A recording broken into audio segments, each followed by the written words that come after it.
Okay, Couture Crafters, let's get into this video.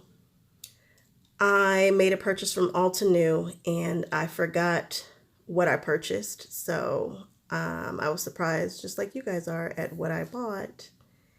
And this second set right here, those flowers are huge. They're at least the size of the palm of my hand. I don't know what I'm going to do with them. This is one of my favorite stamp sets of all time. It's the wardrobe stamp set. You see me use them probably the most on this channel, actually.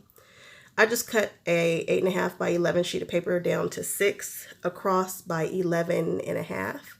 And instead of scoring at 5.25, I go over a little bit to, I don't know what the dimensions are, but I went over a 1/2 inch from there. I think I went over a 1/2 inch. That's what I was shooting for. And I scored there so that I could have a little peekaboo card, a top folding peekaboo card. Now I am using a stamp set. I forget what the name of the stamp set is, but I think it's called Lucky Stripes by Simon Says Stamps. It's got 2 different sizes of stripes. This is the larger size, and I needed the larger size because the other ones don't go all the way across 6 inches.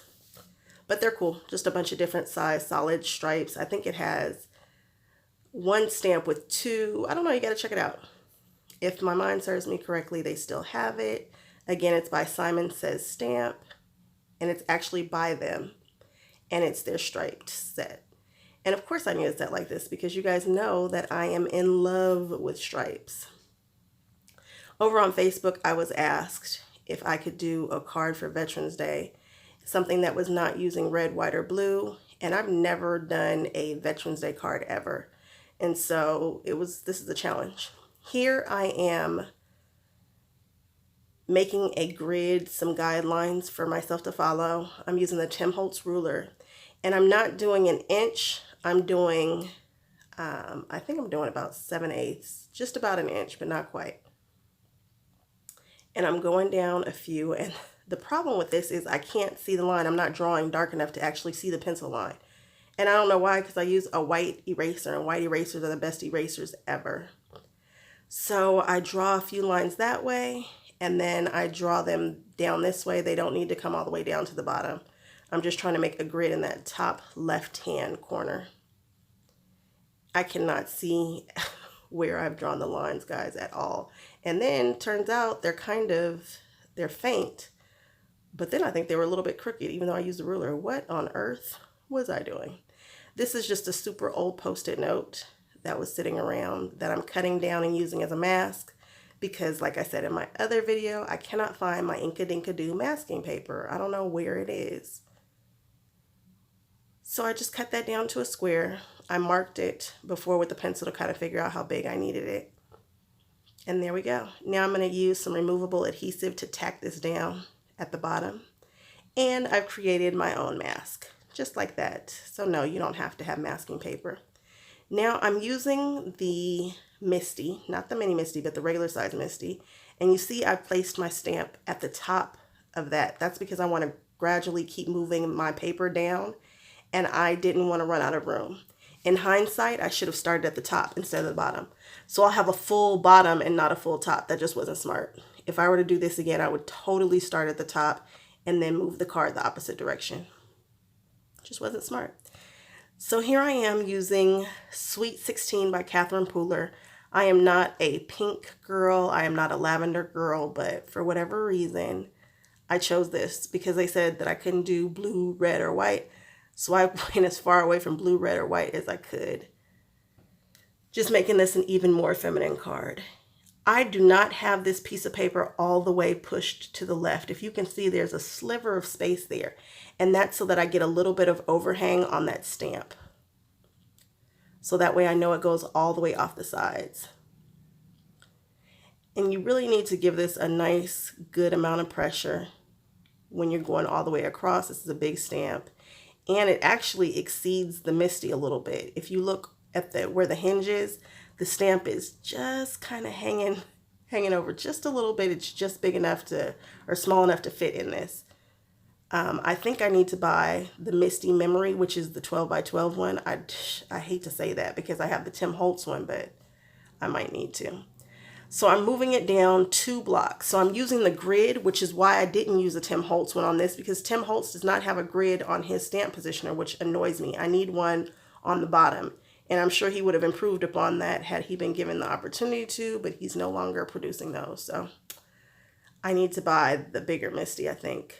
So if you see, I just move it down 2 more blocks and put the magnet on there. Sometimes I use the other magnets, just kind of depends on absolutely nothing.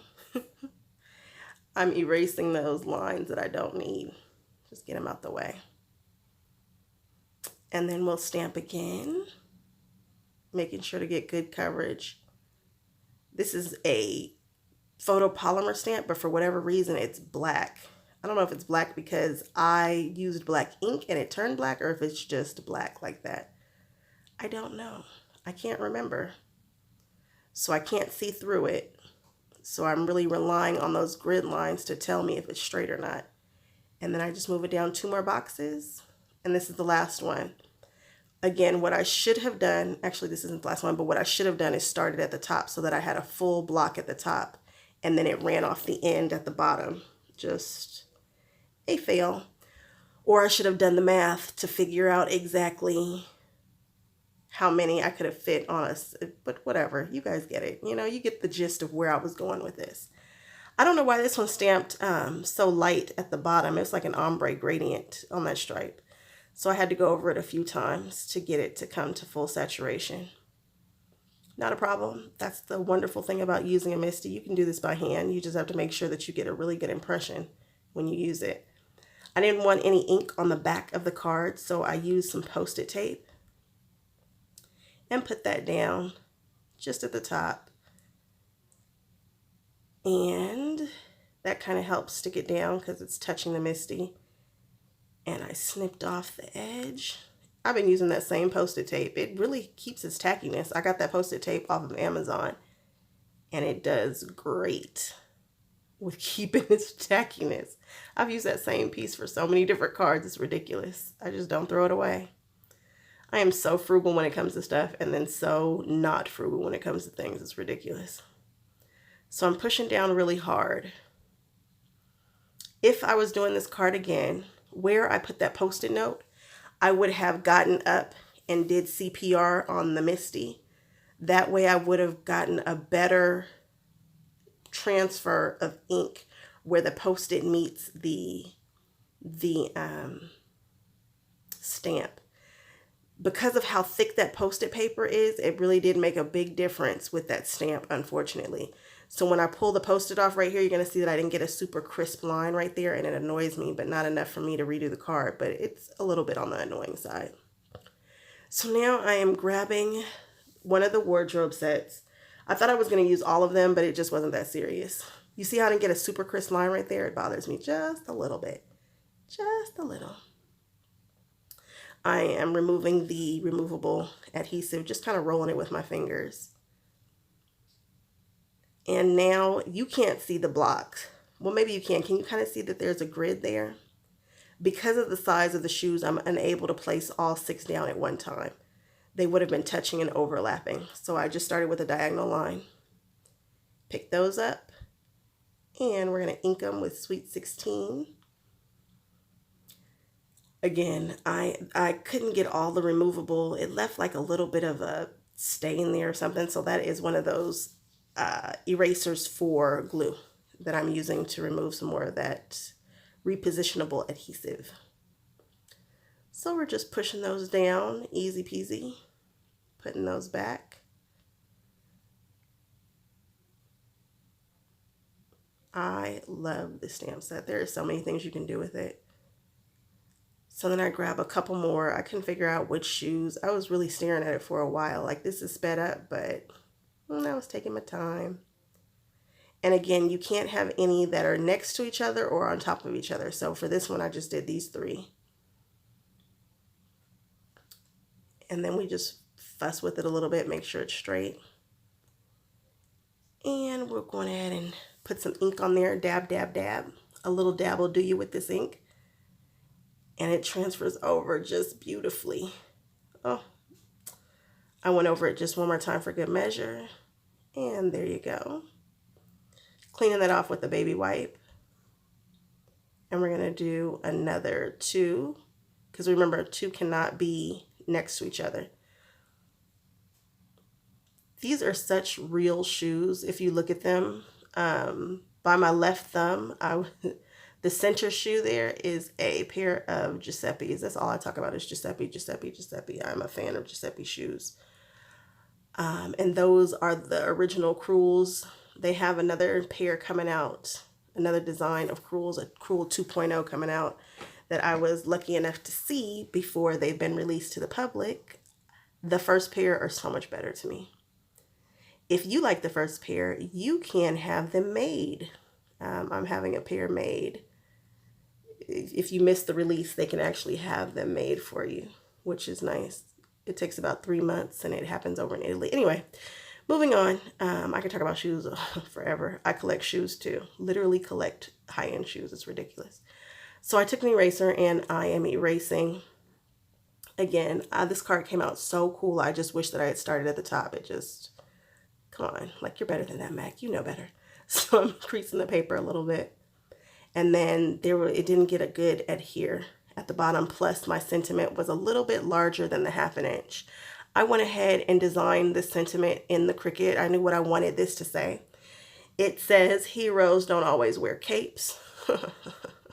I'm so tickled by this card. You guys have no idea. A Veterans Day card was a stretch for me. And I like to do things that are weird and different. And I just want the ladies out there who are veterans to have nice cards too that are not so stars and stripey, you know? So of course I made an all stripey card. Anyway, moving on. I found this piece of 12 by 12 basil just by itself. I don't even know at what point I would have ever had pink cardstock for what. And I just cut it down to size. I think this was 9 3/4 for this envelope. It's such a random sheet of paper. I'm like, what was I thinking that I was going to make with this? You guys can probably tell me exactly what I made with this. But anyway.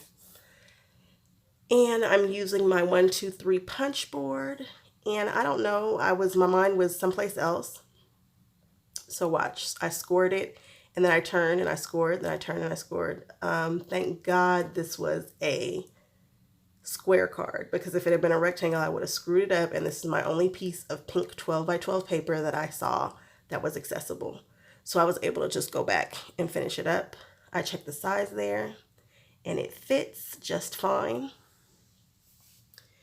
And I'm thinking about what it is that I want to do. You know me, matching envelopes and cards. It's a thing. With the seal, it's my thing. So I'm looking at it and I'm like, okay, I know what to do. I'm going to use the wardrobe set and I'm going to put just some shoes at the bottom. No problem.